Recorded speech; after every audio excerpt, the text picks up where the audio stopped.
and welcome to this conversation that's been organized by the Community Policy Forum.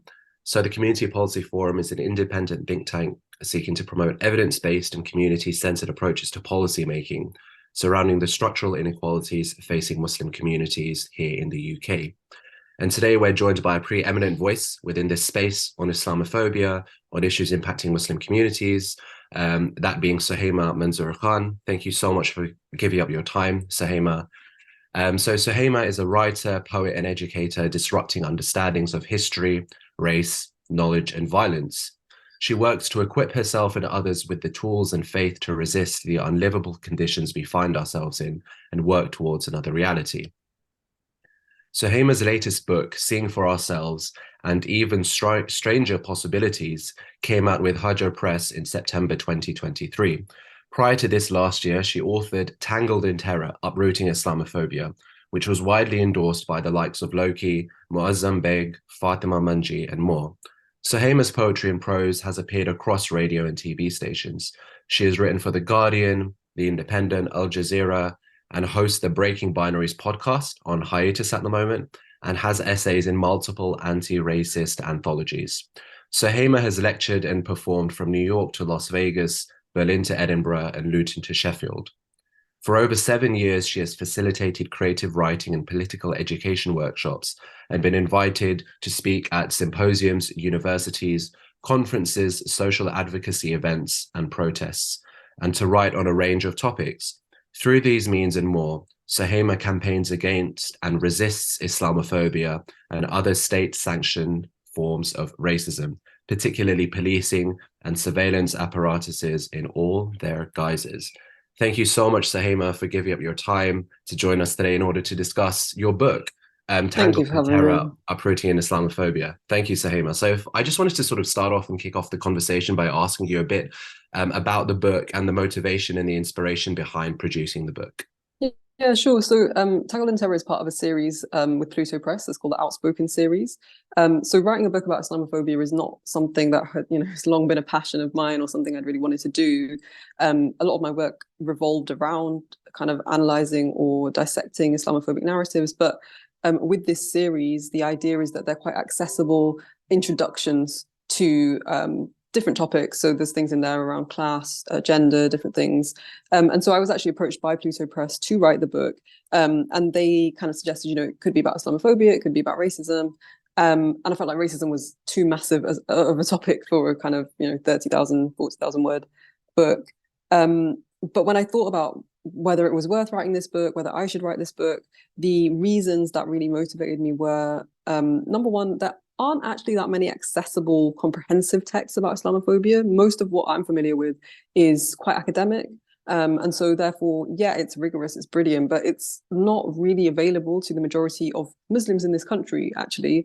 And, thinking about the fact that there are 50% plus of Muslims in this country live below the poverty line, almost 20% of people in prison are Muslim. There's a lot of spaces and places and circumstances that mean that people won't be able to engage with academic texts. So I kind of that motivated me, the idea that maybe it's worth kind of compiling an accessible, easily readable, or more easily readable book about Islamophobia.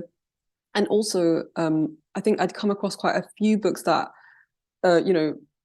present themselves to be overviews of Islamophobia or about Islamophobia, but actually kind of fall into this narrative of, the way I put it is like disproving stereotypes. So their version of the book about Islamophobia is actually a book about, we're not sexist, we're not barbaric, we're not this and that. And I found that quite, I felt like that underserved the needs of the community. And so what I was more interested in is, rather than doing that, there needs to be an accessible book that actually outlines the causes of Islamophobia. And I was thinking about the main conversations we hear about Islamophobia. They tend to revolve around Islamophobia is a kind of prejudice against Muslim people. It manifests in hate crimes. People be familiar with hijabs being pulled off with Muslim women, the word terrorist being used as a slur. But the conversation being at that level means we often kind of keep the conversation about solutions to a very superficial level. So it's kind of like, how can we prevent attacks? How can we kind of report them after the fact, but there's never an interrogation of the root causes or how to address them. And so the subtitle Uprooting Islamophobia, it's all about how can we actually like find firstly and then focus our lens on what the causes are of this this thing that people can't even decide, is this a racism, is this a prejudice, what is this? So I wanted to move a little bit past the like academic debates, a little bit beyond the political definitional debates, and into a space of this is a thing that impacts people, whether or not other people want to say it exists. Where does it come from, and how do we then target those causes and those roots to uproot it altogether? So that was the kind of the nexus and the hope and the ideal version of what the book would do. But obviously it's quite short, so it's trying to be comprehensive in a quite small amount of space, and cover all the angles of Islamophobia, which obviously it can't do, but that's the hope. Thank you, Suhaiymah. So, I mean, I sort of resonating very much with that is that you kind of see these like long academic texts on Islamophobia, on, racism and prejudice that tend to be not very accessible, like you said, to a wider audience, and you have kind of sort of Muslim communities up and down the country that want to understand a little bit more about this. I'll have members of family and sort of friends ask a little bit more about sort of Islamophobia, and it can be quite, like you said, because of the various sort of debates around definitions and the way it manifests itself and whatnot. So, I mean, can you tell us a little bit more about some of the key themes that you discuss in the book? Just sort of delve into it a little bit more. Sure, yeah. So what I try to do initially is to think about Islamophobia in, let's say, like 3 spheres. So first I try to talk about the fact that, Islamophobia, we often think of it as this thing that came about after 9/11, and it means that Muslim people face those kind of superficial things we talked about, hate crimes and slurs. And so one of the key arguments of the book is actually to go, this is not something new, it's not something post 9/11. If we actually look at what racism is, there's been a long, 500, some would say plus years of a history of attributing certain characteristics to certain features of people in order to materially benefit. Now, what does that mean? That means, for example, Black people are less human, so we can enslave them, and therefore we can have profit without any paying of labor. Okay, just as a simple example. Islamophobia comes from that same logic, that same strategy, which is people who maybe wear certain clothes, or they use certain words like in Arabic, or say Bismillah, Assalamu alaikum, or they read the Quran, or they pray 5 times a day, or they exhibit outwardly some expression of Muslimness. So they may or may not be Muslim, but we perceive them to be. We're going to ascribe them with certain characteristics, e.g., they're not civilized, they're barbaric, they're sexist, and therefore, what does that justify? Because that's the key question, right? It justifies the building up of major security apparatuses across the world, right? Because, well, you'll hear liberals saying things like, not all Muslims are terrorists. That's not, not at all. We don't believe that. But, and the kind of underlying, implication is, but some are, right? And if that's the case, and we don't know which ones are and aren't, we do need to still build up a massive security complex in order to, surveil, police, preempt, survey, and investigate these people, these potential terrorists at any place and time. So putting it into that long view, the hope there is to go, okay, this is not something new and novel. Therefore, actually, we need to address like where the initial logic comes from and why those narratives exist. And when we kind of go to that thing of what does it justify, that's what the book's interested in. So I kind of split that into 3 parts. So like on an international level, what has the belief that Muslims are inherently violent allowed for? Because then we can see who benefits. Well, it's allowed for the war on terror in the last 20 years. What's been the benefit of that? Well, you've had, these small examples that I give. You've had arms companies be able to make billions in profit selling their wares across the world. You've had, oil and gas companies be able to make millions accessing oil fields they wouldn't have previously. You have kind of all of these financial beneficiaries, right? But also ideological beneficiaries, states being able to control areas of the world for their own benefit, being able to make political, strategic decisions that they couldn't have if it wasn't for this idea that, well, if we leave those Muslim spaces and places on their own, it's going to be a little bit dangerous. So that's the international level. And that helps us target then, okay, so there are financial and ideological beneficiaries. to Islamophobia. So then the next level that I come to think about this question of who benefits from this idea of Muslims as inherently violent, terrorist, sexist, is level of the border. So that means at the edges of Europe, at the edges of the UK, there's been a huge upsurge in immigration restrictions, controls, detention facilities being built, deportations, and all of that, again, in the name of protecting, securing against a threat. And of course, the beneficiaries of that it's not actually made people safer, right? We've seen many more people be deported, people be detained, people, immigration raids. So on a level of actual people, it's not made people safer. But what has it made safe? Well, it's secured the profit of, for example, private companies like G4S, who have these massive multi-million-pound contracts with the government to run those detention facilities where people are held purely because of this idea that they're so threatening and they're so dangerous to us.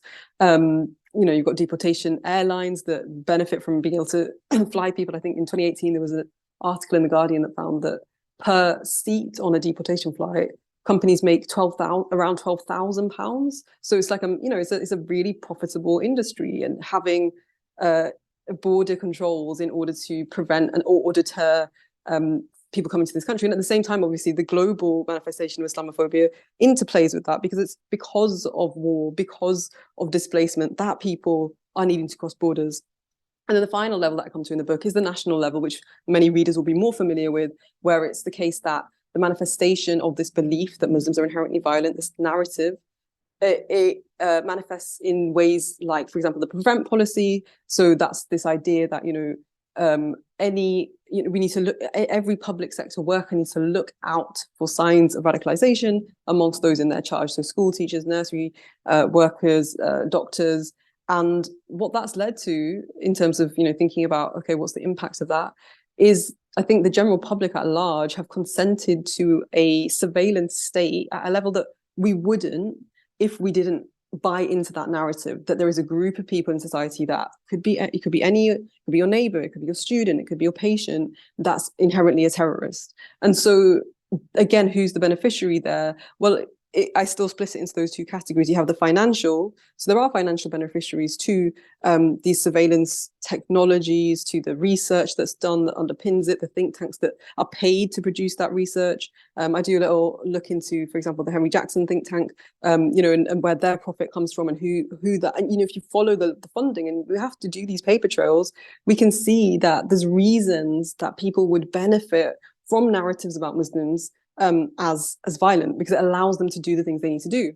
And likewise, ideologically, something like the prevent policy, it creates an apparatus that then the government can say, and we're seeing it now, that, oh, well, that's also extremist, and that's also extremist, and that opinion, and that idea, and this belief. And so now you have a state which actually can coerce and control what people think, whether people fly certain flags, whether they go to school and say certain things, whether, as a patient, you're going to restrict what you say, what you wear, how you act, purely so you can get the right level of care. So I think it's a very dire situation that I present, but I'm also really trying to not just leave people feeling like completely, oh, like this is awful, but actually to feel that it's very clear why this exists, what the root causes are. And therefore, I think rather than like immobilize us, make us feel that there are places and strategic ways we can kind of target and fight back and resist. And also that we shouldn't buy into that narrative, right? I think one of the first levels of empowering ourselves is to say, oh, that idea that we're inherently violent, backwards, patriarchal, whatever it is, or that Muslims are, it doesn't come from, doesn't have a basis other than racism, that it's just founded in racism and it's a racist logic. And I think that helps to fight back, because then we don't have to spend time and expend effort just disproving, because I think that's what so much of the efforts to resist Islamophobia have been for many years, is we're not, we're good, we're kind, we're nice, we're funny, we're intelligent, we have science, we have maths, we have, we have empires, all of that, but it's actually not made us safer. It's not protected us from structural inequalities. And so I'm interested in outcomes, and I'm interested in how we tackle root causes rather than that middle space where we end up just going back and forth, back and forth. So I think that's the general overview of the book. And yeah, trying to kind of explore that theme across different levels. That's really interesting to hear, sort of very refreshing to kind of hear about your perspective, the way in which you kind of look at the roots, sort of some of the historical sort of systemic roots and sort of causes of Islamophobia. not sort of just the problem. So I just wanted to take the conversation on to kind of the next sort of stage, which would be sort of, you speak of how your writing seeks to kind of quote unquote transform our realities, right? And you were just sort of speaking a bit about sort of when it comes to constructive solutions, when it comes to tackling Islamophobia. I mean, sort of both within the book and sort of from your general work and your own sort of general personal perspective. I mean, what is the hope here when we talk about the sort of various sort of levels of Islamophobia in policing, particularly since the war on terror, when it comes to prevent, when you look at places like the US, you look at what's happening to Muslims in India, in China, et cetera, et cetera. I mean, what can we do? Sort of someone from your position, but also sort of those of us within the think tank space, but also sort of general Muslim members of the public. Where can hope lie, and what can we actively do in order to transform our realities? Yeah, so this is the key question, isn't it? I think in my book, what I try to present and what I hope I do in my day-to-day work as well is I would address that on three levels. So I'd say like on a imaginative level, I think there's something really important that every single person can do, and that is about disrupting the actual narratives. Now, what do I mean by that? I kind of make the case that for as long as we consent to using the same language that dehumanizes us, we reaffirm and allow that narrative to be used to coerce us. So, for example, for as long as I talk about terrorists and Muslims who aren't terrorists, I'm consenting to this binary that underpins things like the prevent policy. My question to a reader or an audience is, what would happen if I instead refused that kind of language and I talked about people who perpetrate acts of violence? I'm giving an example. It might sound a bit wordy. You're thinking I'm not going to say that when I talk, but the point I'm trying to make is, if we made this similar to the way that we talk about, white people who do mass acts of shooting in the USA, for example, what does it do? It divests. That means it takes our investment away from that binary idea of terrorists and not terrorists, and instead we have to go, a person who's acted violently, what's the context, what's the circumstances, who are they? And therefore we're not allowing the person we're engaging with or ourselves to just say to make the cause and the explanation for violence the identity. So that's just one example. Another example could be, rather than talking about security, to actually kind of reveal or expose what we're talking about. So rather than saying, oh yeah, the government's bringing in more security measures, are they security measures, or are they actually dehumanizing, demeaning, violent, brutalizing measures? When we talk about the expansion of prisons, there's something about language, and we see this from great revolutionary anti-racists like Malcolm X, like Toni Morrison, who have always been really focused on what are the words we're using, because that is where, in the imagination, we begin to identify ourselves, think about what we are deserving of, or the freedom that we can or can't access. And so I find that to be really important. I work a lot with young people, so I find that to be particularly poignant, because you see in the language young people develop that, because they've already been perceived, and they know they've been perceived as needing to disprove that I'm a terrorist, I'm sexist, etc. That's where their imagination is limited to, just disproving.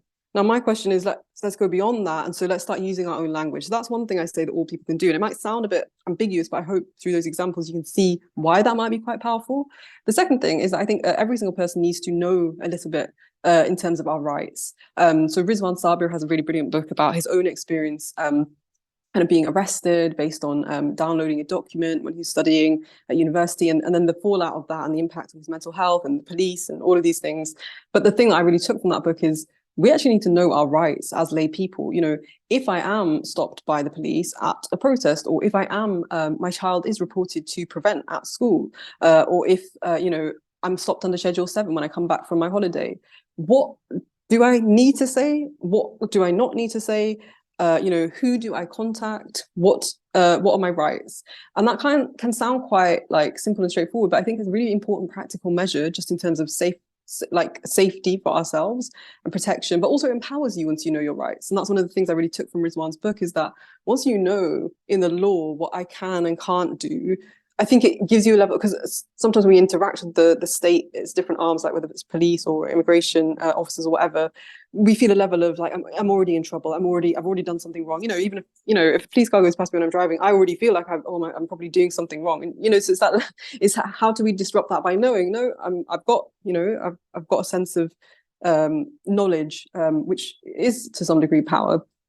And then I think on a practical, kind of bigger, broader level, the kind of suggestions that I would make to people are, this is not something that we can person by person, individually resist. The kind of picture that I very briefly painted is so structural, is so wide, it's so deep that it really is going to require mass mobilization. And so, thinking about the ways that something like the prevent policy, which operates at a complete societal level, the only way that can be resisted is to have complete resistance, right? So, people are talking at the moment about things like boycott, divest, and sanction, and how has that worked in the past when you have something like South African apartheid state? How have we managed to get complete, mass mobilization against unjust laws? And I think the same question should be raised here. And so, is it a question of, if every union was to say we divest, we refuse to comply with this racist law, what could that do? How could that mobilize us?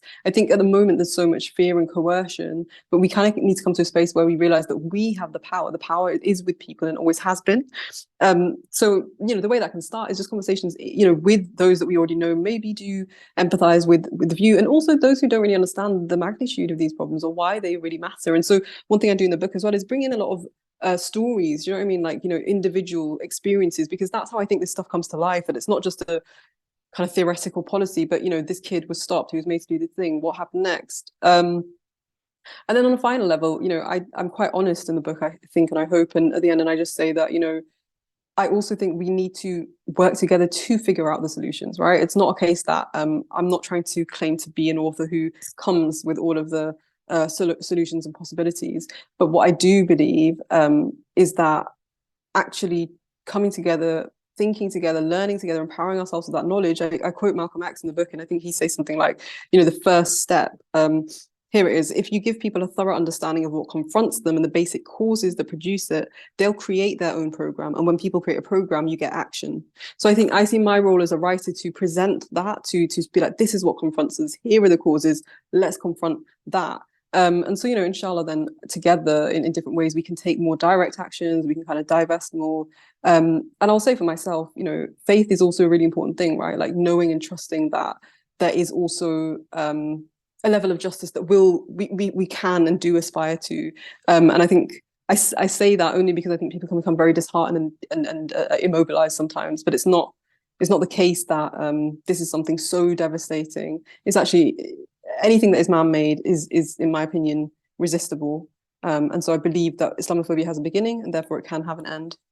One sort of final question that I wanted to ask you is that you mentioned that Islamophobia is not a Muslim problem, and of course it's not. And we often hear that sort of from, for example, members of parliament that we work with that are non-Muslim, that they're very committed to tackling Islamophobia. Obviously, sometimes it doesn't always manifest in policy, but they do express that. Particularly, it's just sort of Islamophobia Awareness Month has just happened. And could you just speak a little bit more to kind of, if we have non-Muslim listeners, for example, at the moment, about what they can do, whereas they may not necessarily be sort of direct targets of that subjugation. How may Islamophobia impact them potentially? I mean, we talk about, I think that's really important.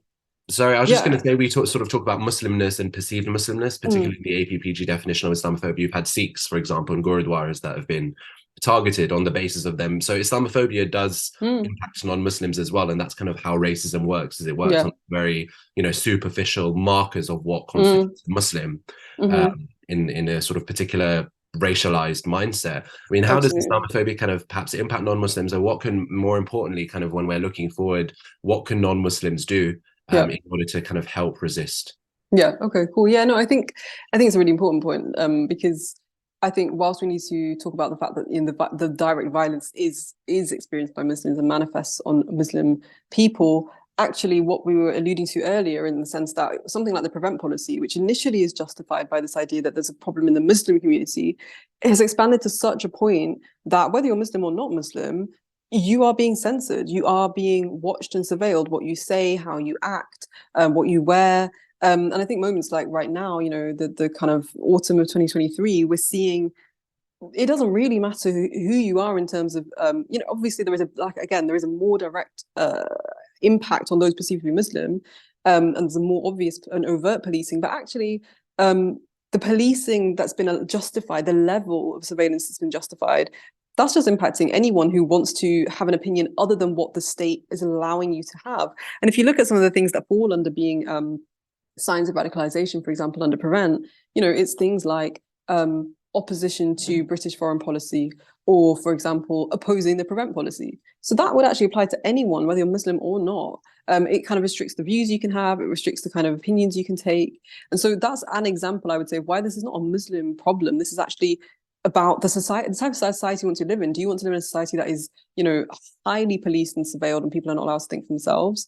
And if you don't, then you are against Islamophobia. It's like, it's not purely about whether you think Muslim people, shouldn't be harmed or hurt, which, hopefully anyone would if you're committed to just a society where everyone is kind of dignified. And so in terms of what can people do who are not Muslim, I think that it's a really similar set of things, but in particular, I think that thing of knowledge being power is really important here, that, sharing the knowledge that you glean with others, that actually, this Islam, because I think Islam, even the word, it can make it sound like kind of a marginal issue, that like, this is, Islam, that's something for Muslims, that's their thing.